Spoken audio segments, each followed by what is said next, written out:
He signed the divorce with a smirk. He had no idea I came armed with one word actually before I share what happened next. Hit subscribe so we can grow stronger together. Monday morning.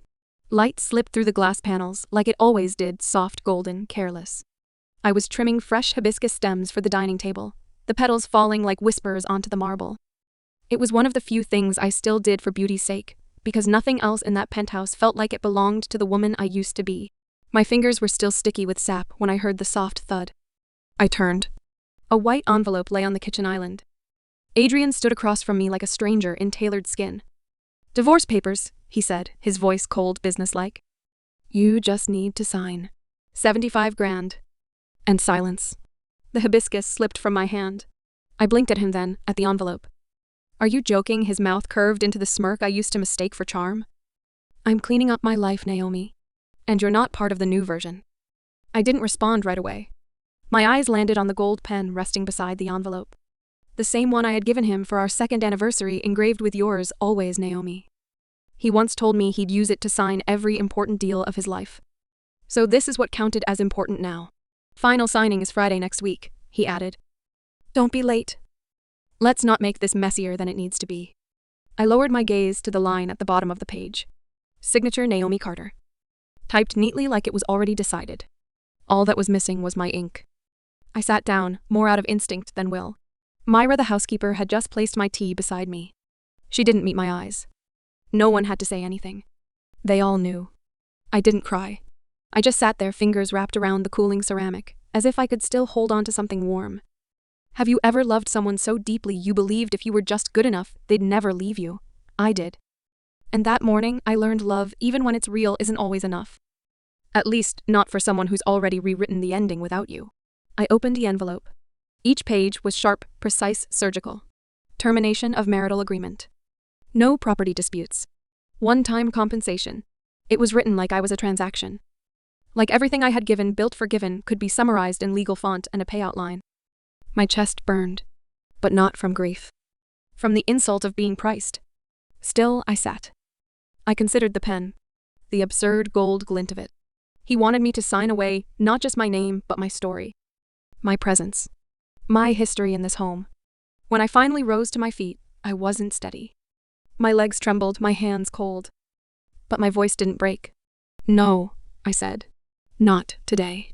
When someone slaps a price tag on your disappearance, $75,000 to vanish, you're allowed to ask who's valuing whom. Here I wasn't a footnote in his empire. I was the woman who once believed in its soul. And now I'd rewrite the terms. This game wasn't over. It hadn't even started. The apartment felt bigger after he left. Emptier.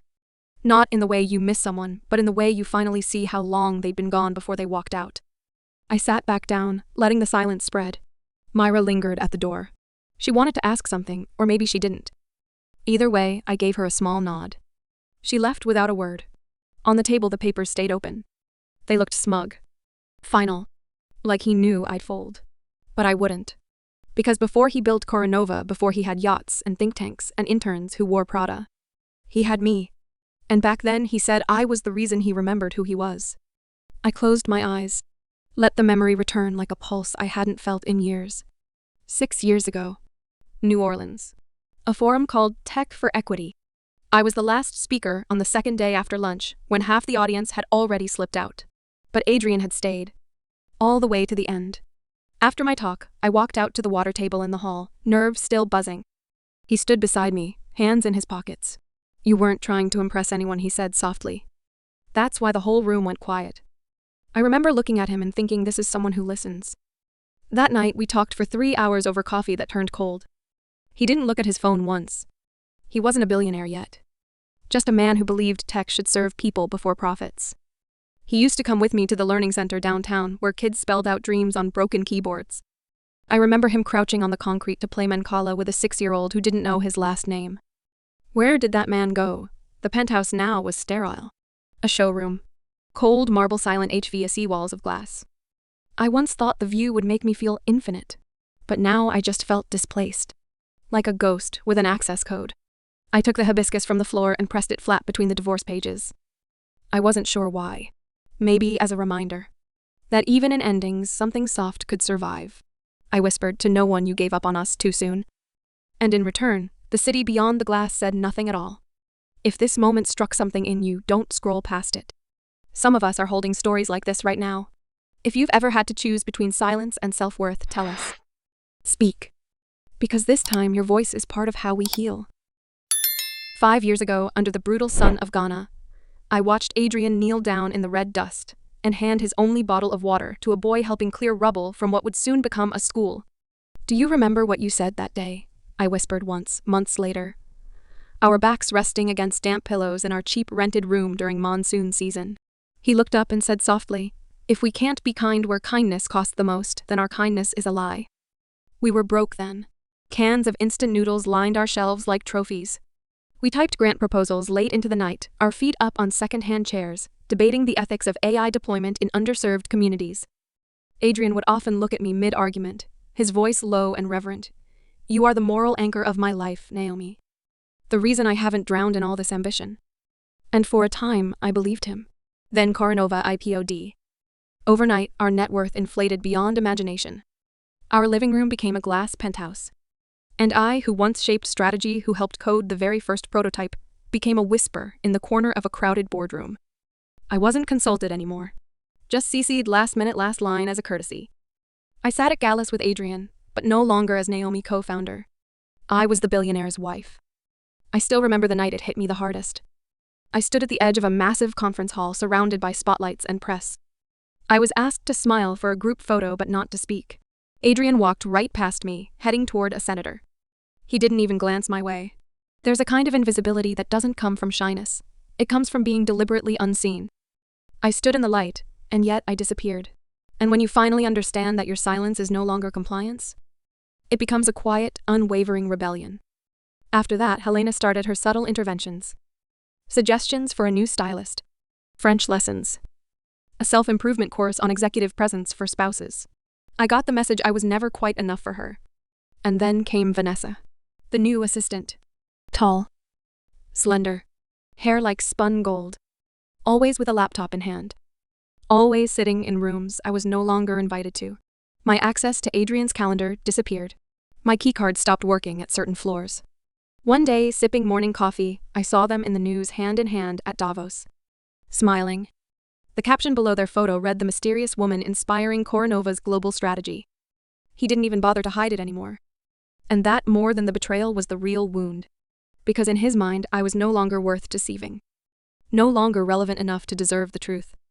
But I made a decision too. No one erases me from a story I helped write. I could still hear the echoes of our late-night talks.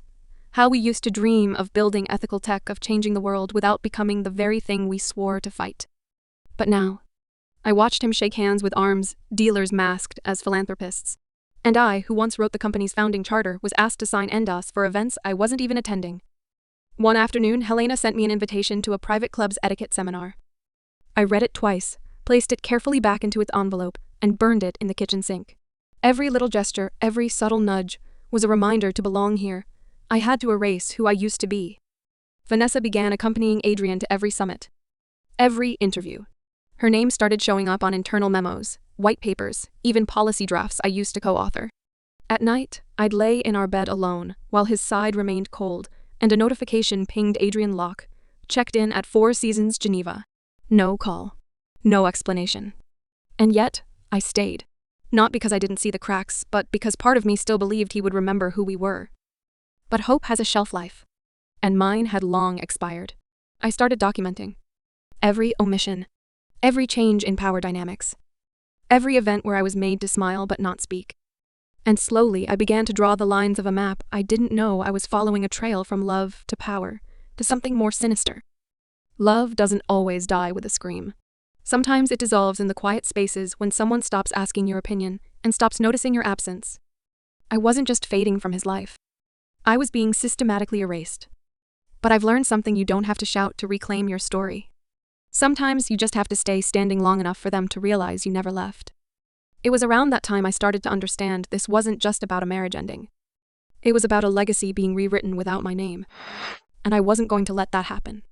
Not quietly. Not ever. Charleston greeted me with rain.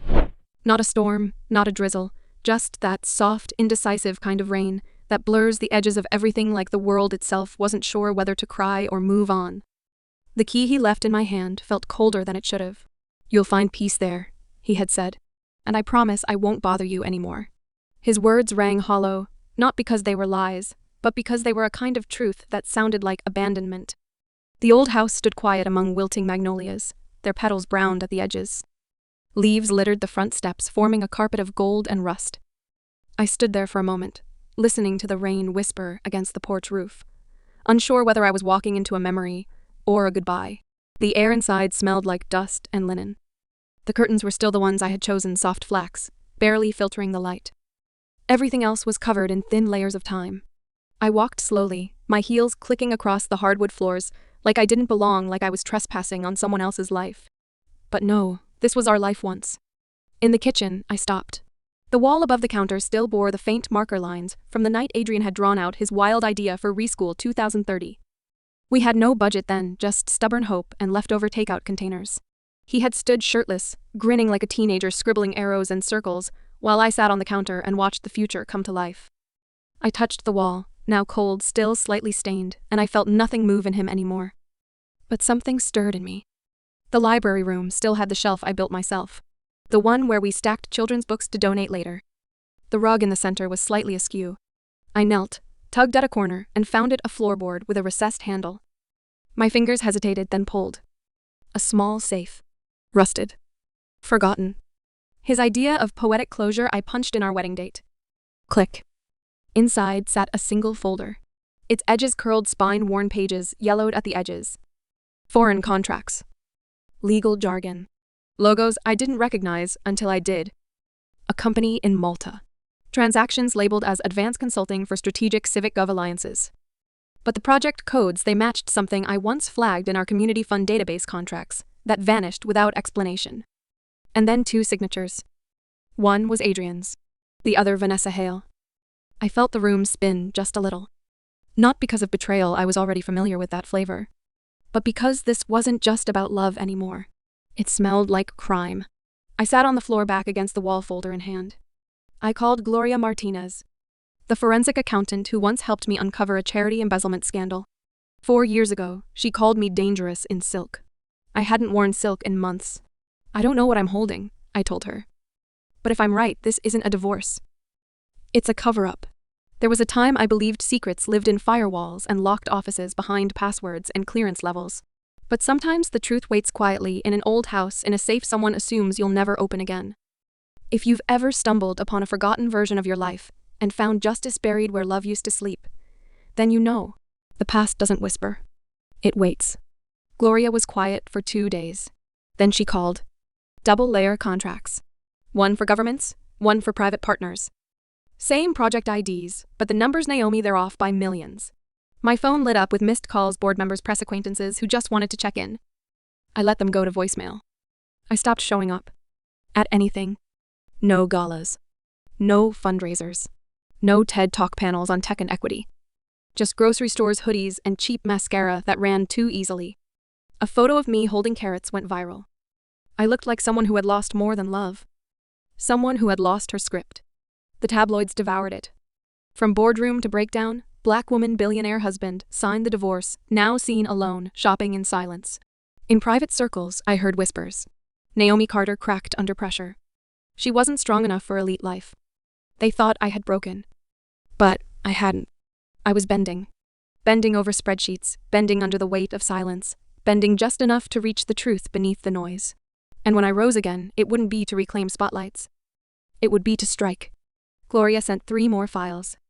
Similar contracts, all routed through offshore companies, shells linked to Eastern European defense contractors. Some bore Vanessa's signature again. One even had a courier stamp with Adrian's initials. I stared at them until my eyes burned. Then I whispered, I need 10 days. Just 10. After that, I bring the whole damn ceiling down. 10 days. That's all I asked for. Not to mourn. Not to heal. To prepare. To become someone they'd never expect. If you've ever had to go quiet, not because you were weak, but because silence was the only way to sharpen your truth, you'll want to see what comes next. Because sometimes revenge isn't loud. It's methodical.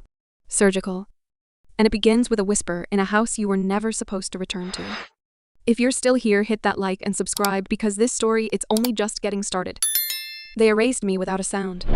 One morning, I opened the latest issue of Future Tech Digest, and there they were, Adrian and Vanessa smiling at the AI summit in Geneva. Her hand rested gently on his forearm, her badge reading Executive Liaison, and the caption below the glossy photo read the couple who will redefine the future of defense tech. I blinked. Not out of surprise. Out of something worse, recognition. The same magazine that once called me the moral anchor of Coronova now spoke of a future I was no longer part of. And yet, I had helped build the very platform they now stood on. That afternoon, an internal memo from the Coronova legal team landed in my inbox. It read flatly, Naomi Carter has officially withdrawn from public and operational activities for personal reasons. I never wrote those words. I never even approved them. And yet there they were, printed and filed like scripture. I logged onto the foundation website, the one I built from scratch, the one that once carried my face, my words, my mission. Gone. All of it. My name wasn't mentioned. Not in the founder section, not in the advisory board, not even in archived events. Under founder, it now read Coronova Legacy Group. Then came the final blow. An email. From Helena. But not from her official address. This one came from a hidden secondary account I never knew she had. The message was short, clinical. Naomi, sometimes stepping away at the right moment is the only way left to preserve one's dignity. I didn't scream. I didn't reply. I just started saving. I created a folder on my laptop and named it Before the Fire. Every photo, every legal notice, every email. I archived them like relics. Because if I was going to burn, I would do it knowing exactly what they tried to bury. There's a kind of grief that doesn't come from betrayal. It comes from erasure. When you're rewritten out of your own story like you were never there. And maybe I'll never be invited back into that narrative. But I'll write a new one so loud, so true, they'll choke trying to silence it. A week later, Gloria called. She'd traced 4 offshore accounts, Belgium, Malta, Cyprus, Panama, all opened under Vanessa's name. Each one linked to advisory consulting fees from Eastern European defense companies. Total transfer $14.6 million across 8 months. Is there a chance she doesn't know? I asked. Gloria paused. Naomi, the trail says she might be a pawn. But courts don't care about innocence. Only signatures. I sat with that. A silence stretched wide between my ribs. That night, I received an email from an anonymous address. Subject line, I didn't know. I'm scared. It was from Vanessa. No formal greeting. Just attachment scans of legal agreements she had signed with Adrian's name typed neatly at the bottom. He told me it was internal paperwork. I don't want to go to jail. I never imagined this. I stared at the screen for a long time. Not judging. Not excusing. Just seeing. I once believed Vanessa was the other woman, a rival, a replacement. But now, reading her panicked words, I saw a younger version of myself. Confused. Loyal. Too trusting. No, I won't forgive her. But I don't want her destroyed either. We, despite our differences, were shaped by the same man. A man who treated women like interchangeable chess pieces, not humans with beating hearts. The next morning, I called the FBI. Transferred everything. But I made one thing clear. I need 1 more week. They didn't ask why. Maybe they knew. Or maybe they heard the steel in my voice when I added, I want to be the last voice he hears before the lights go out. From that moment, I began the countdown. Day 1, I wrote a letter to myself. A real one. On paper. Not to explain. Just to remember. Day 3, I rewrote my legal declaration, this time with my own words. No redactions. No compromises. Day 5, I sent Adrian a short email. Just 2 lines, I hope your new life is as dazzling as the promises you once made. He replied within minutes. Thank you. You've always been the kindest person I've known. I didn't smile. Not really. But something inside me stilled. Not because he meant it, but because his words, so carefully crafted, finally meant nothing to me. There's a strange peace in knowing they can't hurt you anymore. Not because they've changed, but because you have. Because you've walked through the fire and learned to love the burn. Because silence is no longer a place you hide. It's the chamber where you sharpen your truth. And I wasn't done sharpening. Vanessa kept sending 1-line updates. Another memo went out. They invited me to Davos. I don't know what to do. I didn't respond. Not because I didn't care, but because she needed to learn what I had. No one will save you. You have to choose who you're going to become when the floor falls out and you're falling with it. So I kept moving. I scheduled my final meeting with the legal team for Friday. I chose my outfit. I chose my shoes. And I chose my silence. Because they thought silence was surrender. But I knew better. Silence was the breath before the blow. And when I finally spoke again, the whole room would feel it. I arrived exactly on time. Not a minute too early, not a second too late. Just enough to let the message breathe. This wasn't desperation. This was closure. I wore a plain black dress, clean lines, no jewelry, no makeup. My hair was pulled back, not slicked, just out of the way. And on my feet, those same worn black heels Adrian once mocked at our first gala together. He called them charity auction shoes, like they didn't belong in his world. Maybe they didn't. But neither did he belong in mine anymore. The conference room was chilled, humming under the dull breath of corporate air conditioning. But colder than that was the sterile quiet, the kind that creeps in when humanity has been locked out. When everything becomes about clauses, liabilities, and payouts. The lawyer didn't even glance up when I stepped in. Neither did Adrian at first. But Vanessa did. She caught her breath. Her fingers twitched slightly around the glass of water she held. Adrian stood with the performative ease of a man too used to winning. He wore navy. Always navy. His trustworthy color. His smile too polished. Too knowing. "I'm glad you chose to do this the civilized way," he said. I didn't answer. Just sat. The lawyer began reading. His voice, practiced and deadpan, cut through the silence like a blade without edges, sharp in its detachment. The client agrees to forfeit all rights to shared assets, equity, or intellectual property. The client accepts a settlement of $75 in exchange for a permanent non-disclosure clause regarding Cornova and all aspects of the marriage. That was it. That's who I was to them now. Not a co-founder. Not a partner. Not a name worth speaking. Just a clause. Adrian picked up the gold pen, the one I had engraved with yours, always Naomi, back when I still believed promises had weight. He signed with a flourish, not once hesitating like this was just another merger. Then he pushed the papers across the table. "Anything you'd like to say before we close this nicely?" His tone was honeyed. Hollow. I smiled. Not bitterly. Not vengefully.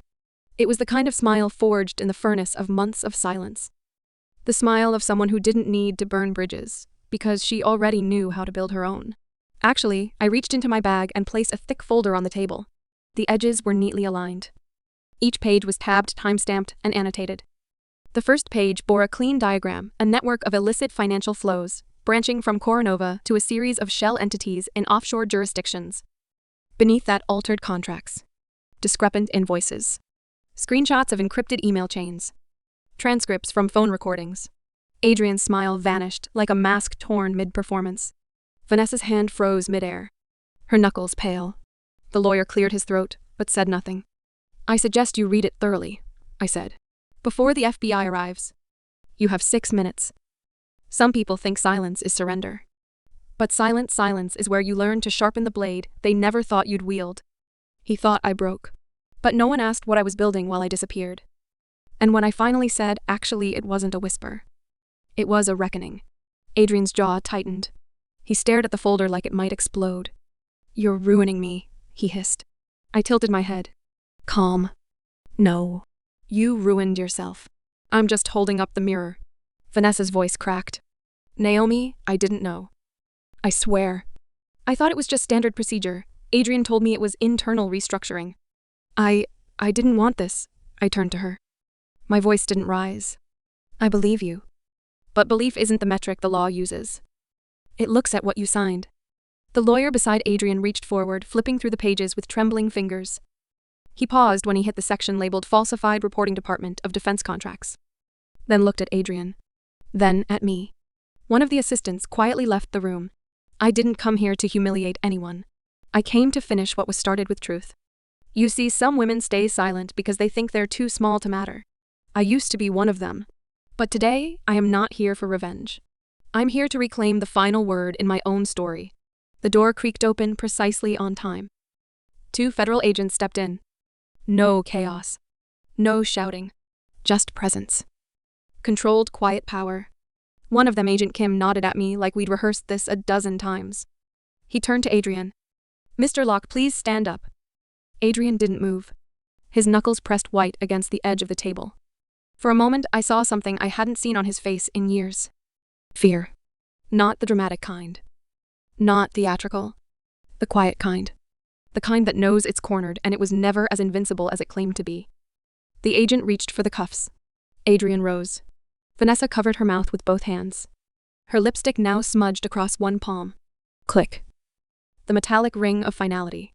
The pen Adrian used to sign away our marriage clinked to the floor as he was turned toward the door. I stood slowly. Gathered my folder. Still didn't speak. As I walked toward the exit, I passed the hallway mirror.